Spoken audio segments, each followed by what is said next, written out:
Good afternoon everyone. So my topic is all about terminologies of sepak takraw. So first, let us define what is sepak takraw. Sepak takraw is a unique and a captivating sport. Combines the agility of soccer with the aerial dynamics of volleyball. This ancient game, originating from Southeast Asia, showcased the incredible skills of players as they utilize their feet, knees, and heads to propel the woven rattan ball over the net. So, sepak takraw is originating from Southeast Asia, and sa sepak takraw, sa paglalaro ng sepak takraw is ginagamit yung paa, tuhod, at ulo. So next is the meaning behind the name of sepak takraw. So sepak means a term used in Malaysia, Singapore, and Indonesia meaning to kick. So yung sepak is ginagamit siya sa Malaysia, Singapore, and Indonesia nang ibig sabihin ay to kick. And the takraw means it is a Thai word meaning woven ball. So it refers to the traditional rattan ball used in the sport.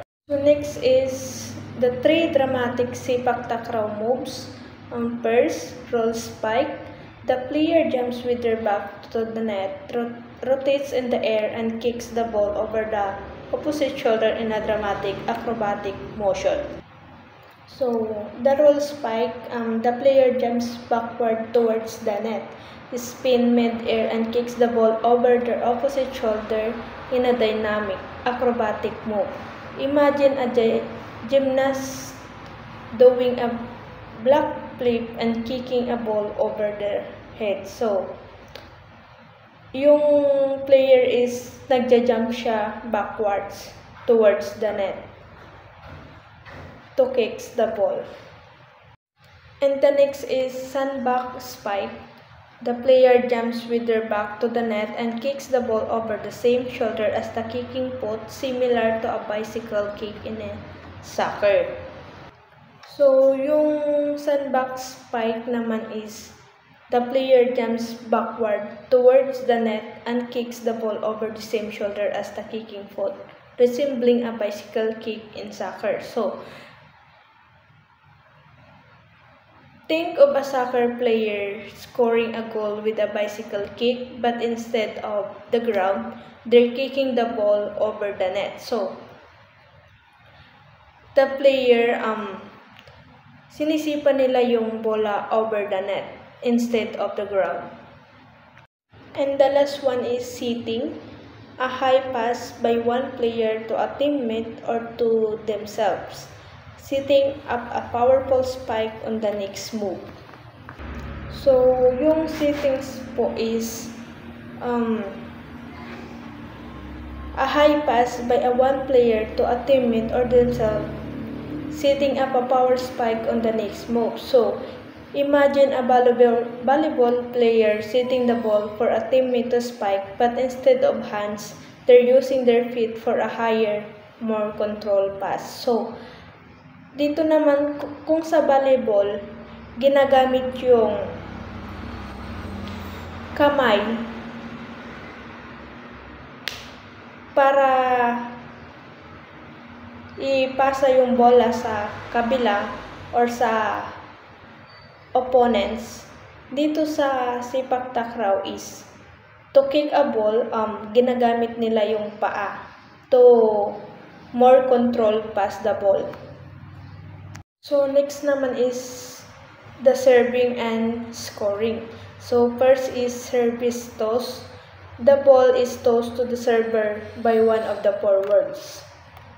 So, dito naman is before the server can initiate the serve, a teammate, typically one of the forward, tosses the ball to the server.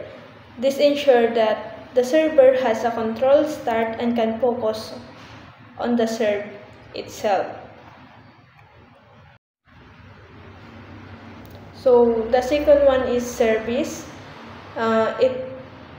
The servers must kick the ball over the net in one attempt, which one put inside the serving circle. So, dito naman po is the server must kick the ball over the net in one attempt. So, one attempt lang po sila na mag-kick the ball over the net with one foot inside the serving circle.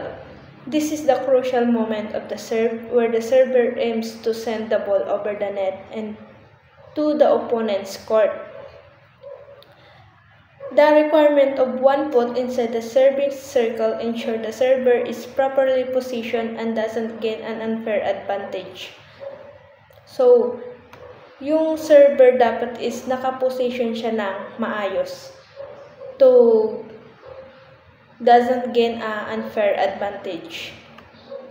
And the last one is service over. If the serving team fails to return the ball, the opposing team becomes the serving team, but no point is awarded. So, dito naman po sa serving team, if the serving team fails to return the ball, the opposing team becomes the serving team, but no point is awarded. So, pag na-fails po sila or nag-fail po sila na ma-return yung ball to the opponent, so it means that the opposing team becomes the serving team at wala pong point na matatanggap yung team na yon. So this means that even though the serving team failed, they didn't lose a point. The serve simply transitioned to other team, giving them the opportunity to score. This rule emphasizes the importance of successful return and create a constant back and forth dynamic in game. So, dito naman tayo sa the Sepak Takraw ball. First, traditional bamboo rattan. It is historically, the ball was woven using natural materials like bamboo or rattan. So, yung Sepak Takraw ball is made of bamboo or rattan. It was crafted from natural materials like bamboo and rattan, showcasing the sport's origin in Southeast Asia. So, yung Sepak Takraw is made of rattan and bamboo, and it is originating in Southeast Asia. So, next naman is synthetic transformation.